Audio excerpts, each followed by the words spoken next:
السلام علیکم. Welcome to classic entertainment channel. امید ہے آپ سب خیر خیریت سے ہوں گے اور آپ کا دن بھی اچھا گزر رہا ہوگا. میں طوبیٰ کامران لے کر آئی ہوں آپ کے لیے ناول جانے جانا، جس کو تحریر کیا ہے شانزہ راجپوت نے. لیکن شروع کرنے سے پہلے میری آپ سے ہمیشہ کی طرح ایک ہی ریکویسٹ ہے کہ اگر آپ نے ہمارے چینل کو سبسکرائب نہیں کیا تو جلدی سے سبسکرائب کر دیجیے اور بیل آئیکن کو بھی پریس کر دیجیے تاکہ ہمارے چینل پہ آنے والی تمام ویڈیوز آپ کو سب سے پہلے دیکھنے کو ملیں اور ناولز اور دیگر کہانیاں آپ کو سب سے پہلے پڑھنے اور سننے کو ملیں. تو چلیں اب شروع کرتے ہیں. ناول جانے جانا، تحریر شانزہ راجپوت، ایپیسوڈ 2. اٹھ بھی جا زینی، کیا پورے ہفتے کی نیند ایک ساتھ ہی پوری کرے گی؟ لوگوں کی جوان جہان بیٹیاں صبح صبح اٹھ جاتی ہیں. ایک میری اولاد ہے رنگ رنگیلی. اسے اب تک بستر پر پسرے دیکھ کر وہ ناگواری سے اونچی آواز میں بولی تھی، پر ادھر ہنوز سکون غالب تھا. خس کم جہاں پاک، پرواہ کسے تھی؟ وہ منہ ہی منہ میں بڑبڑاتی ہوئی دوبارہ کام میں لگ گئیں. ایک تو اماں، تمہیں میری نیند سے پتہ نہیں کیا دشمنی ہے. پتہ نہیں وہ کون سی مائیں ہوتی ہیں جو اپنی اولاد کے آرام میں ذرا سا بھی خلل برداشت نہیں کرتی. بستر پرے پھینکتی وہ واش روم سے منہ ہاتھ دھو کر باہر آئی تھی اور اب ناشتہ کرتے وقت اس کے شکوے بھی زبان پر در آئے تھے. آرڈر پر بنتی ہیں ایسی مائیں، تو بھی بنوا لے جا. برتن سنگ میں پٹکتے خالدہ نے بگڑے تیوروں کے ساتھ اس کی بات کا جواب دیا تھا. مزینہ نے بے اختیار کانوں کو ہاتھ لگایا. یہ سنگ ٹوٹے گا کسی دن. وہ منہ ہی منہ میں بڑبڑائی، پر اس کی بڑبڑاہٹ خالدہ تک پہنچ چکی تھی. تیرا منہ نہیں ٹوٹتا تو سنگ کیسے ٹوٹے گا؟ وہ بدمزہ ہو کر نل کھولتی برتن دھونے لگیں. سنگ سے میرے منہ کا کیا لینا دینا بھائی؟ خواہ مجھے سنگ سے ملا دیا. یہ دیکھ، 2 ہاتھ جڑوا زینی، تیرے ساتھ نہیں پوری آ سکتی میں. اس کی بے تکی باتوں پر وہ نل بند کر کے صابن لگے ہاتھ جوڑ گئی تھیں. میں یوں ہاتھ جڑواؤں تمہارے؟ اللہ میاں گناہ دے گا مجھے. ہاں، جیسے باقی تو سارے گناہ معاف ہیں نا. وہ ناگواری سے گویا ہوئیں. اماں، میں دھو لوں گی برتن، تم تائی جان سے ادھاری پیسے واپس لے آؤ. سنا ہے میں کہ جا رہی ہیں وہ کچھ دنوں کے لیے، اب تو سمجھو لمبی گئیں. اتنی جلدی ہاتھ نہیں لگیں گی. ناشتہ کر کے برتن سمیٹتی وہ کچھ سوچ کر گویا ہوئی. ارے چھوڑ، میں نہیں مانگنے جاتی. کیا سوچے گی وہ؟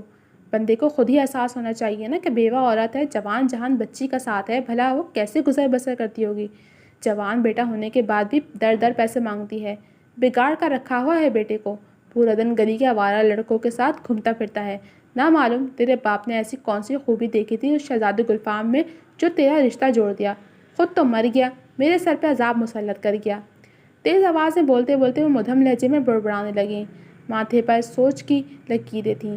وہ کسی غیر مرئی نقطے کو تک رہی تھیں. مزینہ نے گہرا سانس خارج کیا. اللہ حافظ امی جان. ثروت بیگم کو اپنا خیال رکھنے کا کہہ کر ان کا ہاتھ چوم کر وہ انہیں الوداعی کلمات کہتا گھر سے کلینک کے لیے نکلا تھا. آج اسے دیر ہو گئی تھی. ثروت بیگم کی طبیعت خراب تھی. کل رات وہ گھر دیر سے آیا تھا، تب تک وہ سو چکی تھیں، تو خرم نے انہیں جگانا مناسب نہیں سمجھا تھا. مگر آج صبح فجر کے وقت ہی انہیں تیز بخار نے گھیر لیا تھا. خرم مسجد سے آ کر ان کے کمرے میں گیا تو پتہ چلا کہ ان کی طبیعت خراب ہے. اس نے اسی وقت فیملی ڈاکٹر کو کال کر کے انہیں بلایا اور ثروت بیگم کا چیک اپ کروایا. وہ کچھ دیر ان کے پاس ہی رک گیا تھا. عصمت صاحب اور خرم تو آج گھر پر ہی رکنا چاہتے تھے، پر ثروت بیگم کے آگے کس کی چلی تھی.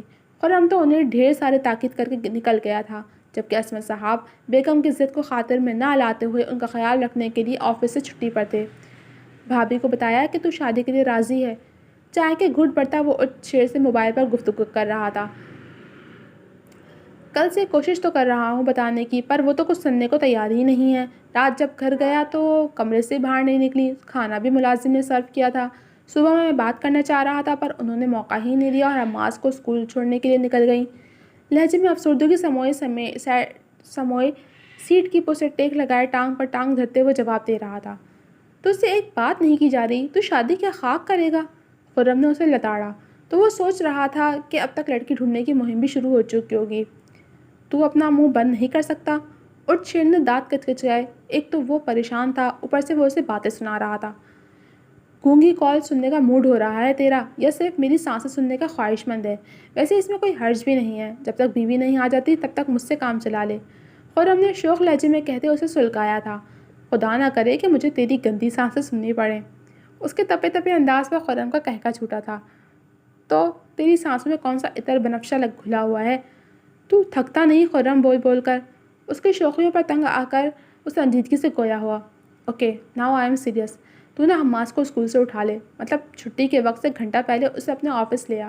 جب بھابھی اسے اسکول سے لینے جائیں گے اور انہیں پتہ چلے گا کہ حماس تیرے پاس ہے اور اسکول سے جلدی چلا گیا تھا، تب وہ غصے میں سیدھا تیرے آفس آ کر تیری ستھری کریں گی، تب تو بات کر لینا۔ سنجیدگی سے اسے مشورہ دیتے آخر میں اس کی شرارتی رگ پھڑکی تھی، خدا کرے کوئی تیری ہی ستھری کر دے کسی دن۔ جل کر کہتا وہ فون کاٹ گیا تھا۔ آفس کے کام سے فراغت ملتے ہی اس نے حماس کے اسکول کا رخ کیا تھا۔ ایک تو آج ویسے ہی پرنسپل صاحبہ چھٹی پر ہیں اور اوپر سے میری کلاس نے شور ڈالا ہوا ہے۔ تم ذرا آفس میں بیٹھ کر میری جگہ سنبھالو، میں ایک پیریڈ لے کر بچوں کو کام دے کر آتی ہوں۔ مصروف رہیں گے تو شور کا وقت ہی نہیں ملے گا۔ صفیہ اسکول کی انچارج تھی۔ اتفاق سے پرنسپل صاحبہ کی طبیعت خراب تھی، جس کی وجہ سے وہ صفیہ کو چارج دے چکی تھیں، مگر اسی دن کلاس 4 کی ٹیچر سنبل نے بھی چھٹی کر لی تھی۔ وہ تنگ آ کر ظاہرہ کو آفس سے بٹھا گئی تھی۔ وہ گاڑی پارک کر کے سیدھا پرنسپل کے روم میں آیا تھا، مگر وہاں حادثے والی لڑکی کو دیکھ کر اسے شوق لگا تھا۔ دستک دے کر اندر آنے کی اجازت طلب کرتے وہ اس کے ہونٹوں پر مسکراہٹ کا پہرا تھا۔ ظاہرہ نے کم ان کہہ کر جو ہی اس کی طرف دیکھا تو سکتے میں آ گئی، مگر جلد ہی خود پر قابو پا گئی۔ السلام علیکم۔ وعلیکم السلام، جی کہیے۔ وہ یوں انجان میں گئی جیسے یہ ان دونوں کی پہلی ملاقات ہو۔ آپ کا پاؤں کیسا ہے اب؟ وہ چیئر گھسیٹ کر بیٹھ چکا تھا۔ اس کی نظریں سامنے بیٹھی لڑکی کے چہرے کا طواف کر رہی تھیں۔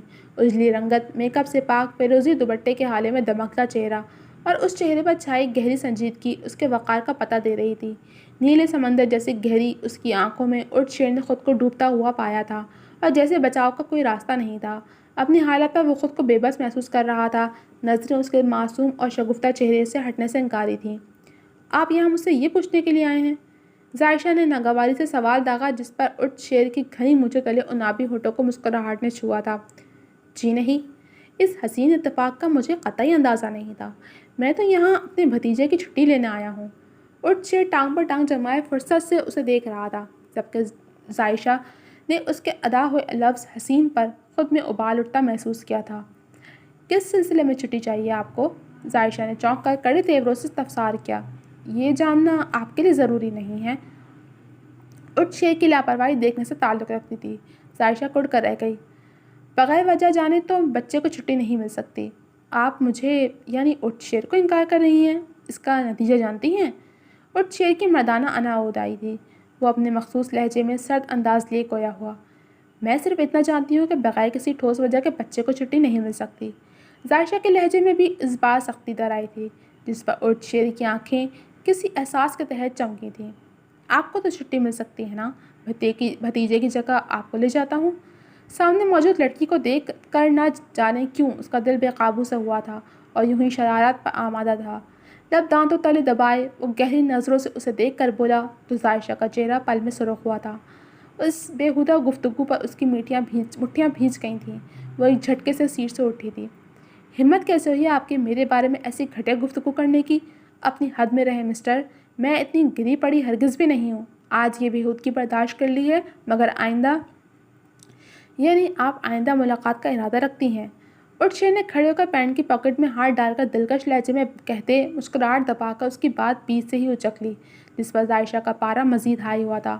وہ ایک زہر آلود نظر اس پر ڈالتی تن پن کرتی آفس سے نکل گئی۔ اس نے صفیہ کو وہاں بھیج دیا تھا۔ وہ حماس میں چھٹی لے آیا تھا۔ ادھر روشنی چھٹی کے وقت اسکول گئیں تو معلوم ہوا کہ اٹھ شیر اسے گھنٹہ پہلے ہی لے جا چکا ہے۔ وہ شدید غصے کے عالم میں اس کے آفس پہنچی تھی۔ اٹھ شیر لیپ ٹاپ پر جھکا کچھ ٹائپ کر رہا تھا۔ ان کی متوقع آمد پر سر اٹھا کر دیکھا۔ حماس کو اسکول سے کیوں لے کر آئے ہو؟ پورا ایک پیریڈ مس ہو گیا اس کا، کون سی ایمرجنسی نافذ ہو گئی تھی؟ سینے پر بازو لپیٹے وہ سنجیدگی سے مگر غصیلے لہجے میں جواب طلبی کر رہی تھیں۔ آپ مجھ سے بات ہی نہیں کر رہی تھیں، نہ ہی میری کوئی بات سن رہی تھیں، تو تم نے حماس کو اسکول سے اٹھوا لیا، بہت خوب۔ بھابھی نے باقی کا جملہ خود ہی پورا کر دیا تھا، جس پر اٹھ شیر خجل سا ہو گیا۔ اٹھوایا نہیں ہے، جلدی چھٹی لے لی ہے۔ بہت ہی کوئی نیک کام کیا ہے، اس پر تو تمہیں شاباشی ملنی چاہیے۔ گہرے طنز میں کہتی وہ حماس کی چیزیں سمیٹنے لگی۔ میں اس سے بھی زیادہ نیکی کا کام کرنے کے لیے تیار ہوں، اس پر کیا دیں گی آپ مجھے؟ اٹھ شیر نے ترنگ میں کہا تھا اور چیئر گھما کر رخ بھابھی کی طرف کیا تھا۔ جو کرنا ہے کر، پر مجھ سے بات مت کرو۔ ٹھیک ہے، میں کورٹ میرج کر لیتا ہوں، آپ نے بات کرنے سے ہی منع کر دیا، میری شادی کیا کروائیں گی؟ کندھے اچکاتے وہ دوبارہ لیپ ٹاپ پر مصروف ہو گیا، جبکہ ترچھی نظریں بھابھی پر ہی تھیں۔ وہ تو ہکا بکا ہی رہ گئیں۔ تم شادی کے لیے تیار ہو؟ بے یقینی سے اٹھ کو دیکھتے وہ پوچھ بیٹھی تھی۔ جی راضی ہوں، مسکراہٹ دبا کر اس نے جواب دیا۔ مجھے تو یقین ہی نہیں آ رہا۔ وہ بے پایا خوشی سے منہ پر ہاتھ رکھ کر ہنس دی تھی۔ یار پہلے شاپنگ کر لیتے ہیں، پھر کچھ کھائیں گے، مزنی نے تجویز پیش کی۔ نہیں، پہلے کچھ کھا لیتے ہیں پھر شاپنگ۔ وہ تم نے سنا نہیں کہ پہلے پیٹ پوجا پھر بعد میں کام دوجا؟ ہیرا نے بھوک کا سوچتے کہا تھا اور آخری بات پر ہنس کر رینا کے ہاتھ پہ ہاتھ مارا تھا۔ کتنی ندیدی ہو تم ہیرا، ہر وقت بس کھانا کھانا اور کھانا، کچھ اپنی ہیلتھ کا بھی خیال کرو، دن پر دن پھولتی جا رہی ہو۔ سہاب نے طنزیہ اس کی جسامت پر چوٹ کی تھی، جبکہ ہیرا موٹی نہیں تھی، بس وہ مزنی، رینا اور سہاب کی طرح سلم اسمارٹ نہیں تھی، تبھی وہ لوگ اسے ٹوکتی رہتی تھیں۔ ہیرا نے دانت کچکچائے تھے مگر خاموش رہنا مناسب سمجھا تھا۔ ارے یہ گاڑی کیوں رک گئی؟ ڈرائیونگ کرتی سہاب گاڑی کے اچانک رک جانے پر حیران پریشان ہوتی بالوں میں ہاتھ پھیرنے لگی۔ اس موٹی کی بددعا لگی ہے، مزنی نے اسے گھورا۔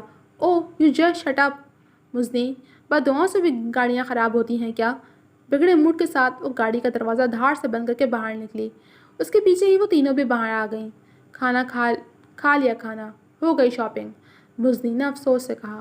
اب کیا کریں گے؟ رینا کو فکر ہوئی۔ نہ گھر کے رہے نہ گھاٹ کے، یہاں کوئی گیراج تو ہوگا؟ ہیرا نے آس پاس تحت نگاہ نظریں دوڑا کر کہا۔ چلو آگے چل کر دیکھتے ہیں، شاید کوئی گیراج مل جائے، اب یہاں ہاتھ پر ہاتھ دھر کے تو نہیں بیٹھ سکتے۔ سہاب نے کہتے ہوئے قدم آگے بڑھا دیے تو وہ لوگ بھی اس کے ہم قدم ہوئیں۔ ان کی گاڑی ایک ایسی سڑک پر خراب ہوئی تھی جہاں آمد و رفت اور دکانیں بہت کم تھیں۔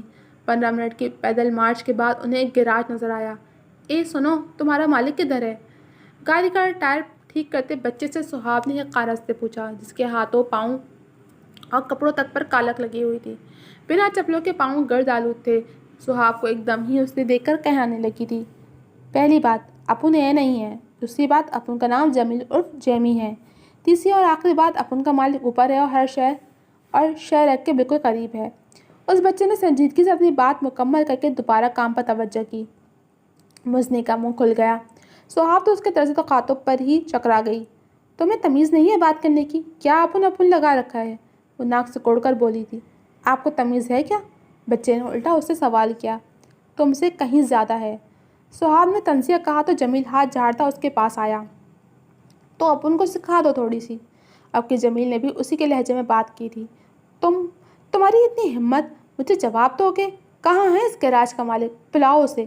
کیسے کیسے لوگوں کو رکھا ہوا ہے اس نے، جنہیں بات تک کرنے کی تمیز نہیں۔ وہ غصے کی شدت سے چیخی تھی۔ کیوں اپنا گلا پھاڑ رہی ہیں؟ یہاں کوئی بھی بہرا نہیں ہے، خواہ مخواہ اپنے گلے کو اتنی تکلیف دے رہی ہیں، بیٹھ کے تو بولنے کے قابل نہیں رہیں گی۔ سفیر نے ناگواری سے اپنے سامنے کھڑی بیہودہ لباس میں ملبوس اس مغرور لڑکی کو ٹوکا، جس پر وہ مزید سیخ پا ہوئی۔